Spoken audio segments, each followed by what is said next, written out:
Welcome to Fesui's kitchen. I got the swag. I think I got the whole backers then. So if the girl sees you, they'll be like, yum. And here we are trying to make the Suafa'i. All you need, ripe bananas, tapioca starch or masoa, lemon leaves, yes, of course, my favorite ingredient, the coconut, and water. That's all you need for Suafa'i. First, you have to peel the bananas, and you have to put it in a pot.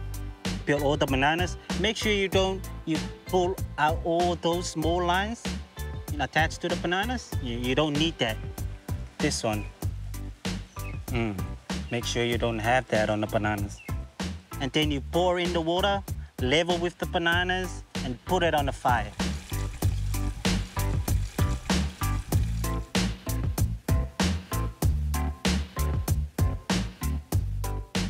If you don't have this kind of oven, if you're in New Zealand or Australia, I'm using this one because I'm in Samoa, but you can use yours, whatever you're using, at least you have something to put the pot on.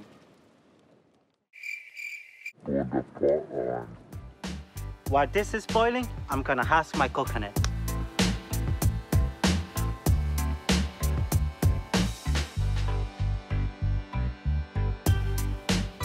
You can use anything to crack the coconut, the eyebrows, just like that. Kids, don't try this at home. Suafa'i is one of my favorite food when I was a kid. We don't have much money back then, but we just use our bananas at home.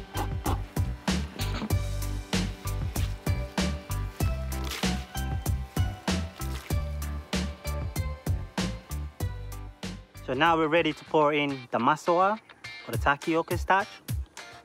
So if you're ready to put in this, you have to be careful. You have to pour in a little by little. At the same time, you have to stir it. The reason why you do that, you don't want any lumps. You don't want any lumps. Just do it like that. Pour it in a little by little. Make sure to stir it all the time. This lemonade will help to bring out the taste and the flavor of the Suafa'i. And then we remove it from the fire. Then we need to pour in our coconut cream. Make sure you don't overcook the coconut cream. Don't put it back on the fire. Here's our dish, made with love, every Samoan's favorite, Suafa'i.